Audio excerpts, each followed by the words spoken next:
हम एक बार फिर से आकर पहुंचे हैं किसानों की बातों को आगे सरकार तक लाने वाले भारतीय किसान यूनियन टिकैत के प्रवक्ता और एक कुछ वरिष्ठ वकील भी हैं, सुखबीर सिंह हुड्डा जी।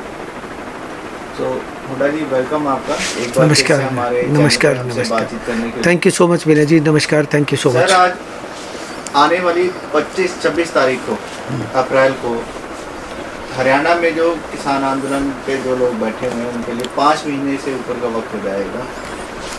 इस पर अब उनकी क्या प्रतिक्रिया है? देखिए विनय जी, बिल्कुल आप सही कह रहे हैं कि जो आने वाली 26 तारीख का इसको करीबन 300 दिन हो जाएंगे, पूरे एग्जैक्टली 5 महीने हो जाएंगे।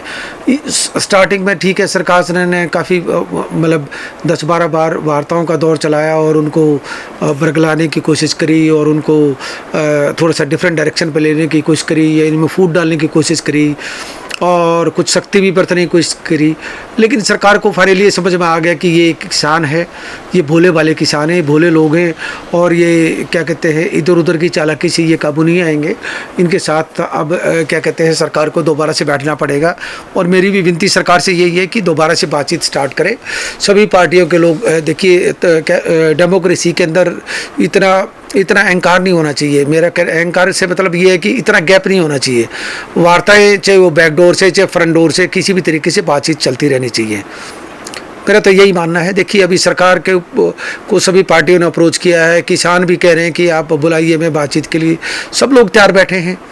अब सरकार के एंड पे क्या खिचड़ी पक रही है वो तो सरकार ही बता सकती है। सब लोगों ने पहले ही स्टार्टिंग में ही ये डिक्लेयर कर दिया था जब 2-4 बार इनकी सरकारों के साथ मीटिंग हुई कि ये इतनी जल्दी नहीं है सरकार ये मानने वाली, इतनी जल्दी नहीं है बिल को वापस लेने वाली, इतनी जल्दी नहीं है कि एमएसपी को डिक्लेयर करने वाली, एक एमएसपी को बिल बनाने वाली।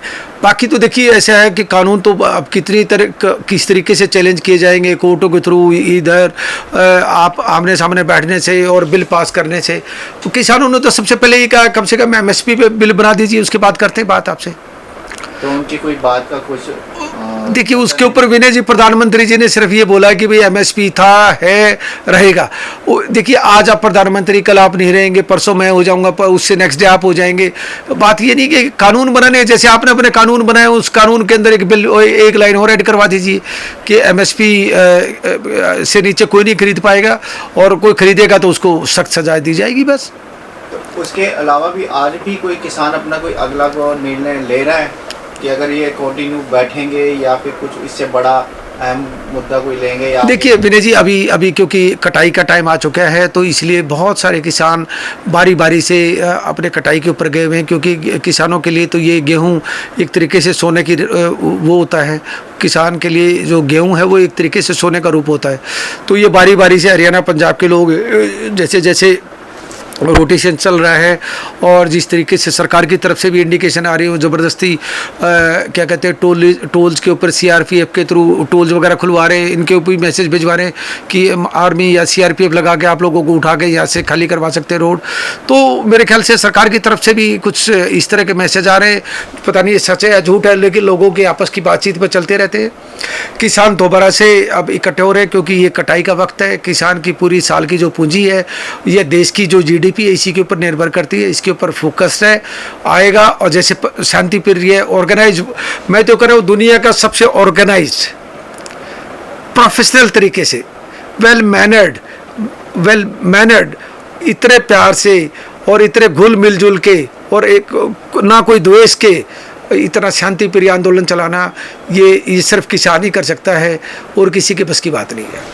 किसानों से थोड़ा सा हटकर एक बात करेंगे कि जैसे अब कोरोना का दौर फिर से चल पड़ा, आए दिन नए नए केस आ रहे हैं, तो वहाँ पे भी कुछ देख रेख किसानों के लिए की गई सरकार की? हाँ, वहाँ बिल्कुल आप सही करें। वहाँ पे बहुत सारे एनजीओज है, बहुत सारी फाउंडेशन जिन्होंने अपने हेल्थ सेंटर्स खोले हुए हैं, जो वहाँ पे क्या कहते हैं बाकायदा टेस्ट जो होते हैं, वहाँ पे आईसीयूज बना रखे हैं, वहाँ पे पूरे हार्ट की चेकिंग होती है, 24/7 मेडिकल हेल्प है, एम्बुलेंसेज हैं।